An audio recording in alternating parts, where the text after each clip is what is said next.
एक गांव में एक रामलाल नाम का एक किसान अपनी पत्नी और 4 लड़कों के साथ रहता था।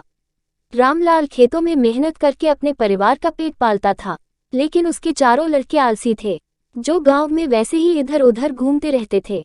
एक दिन रामलाल ने अपनी पत्नी से कहा कि अभी तो मैं खेतों में काम कर रहा हूँ, लेकिन मेरे बाद इन लड़कों का क्या होगा?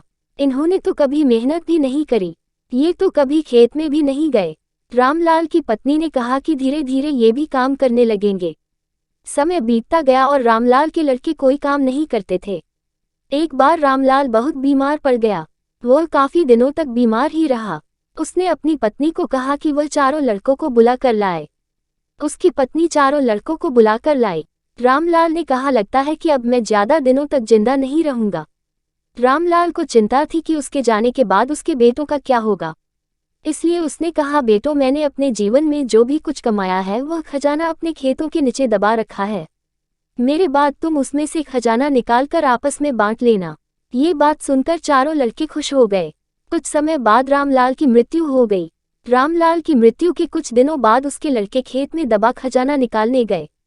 उन्होंने सुबह से लेकर शाम तक सारा खेत खोद दिया, लेकिन उनको कोई भी खजाना नजर नहीं आया।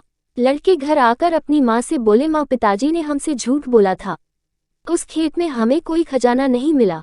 उसकी माँ ने बताया कि तुम्हारे पिताजी ने जीवन में यही घर और खेत ही कमाया है, लेकिन अब तुमने खेत खोद ही दिया है तो उसमें बीज बो दो।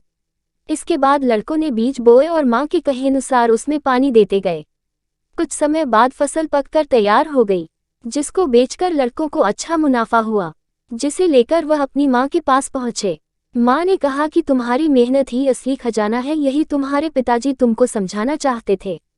मॉरल ऑफ द स्टोरी, सीख, हमें आलस्य को त्याग कर मेहनत करना चाहिए।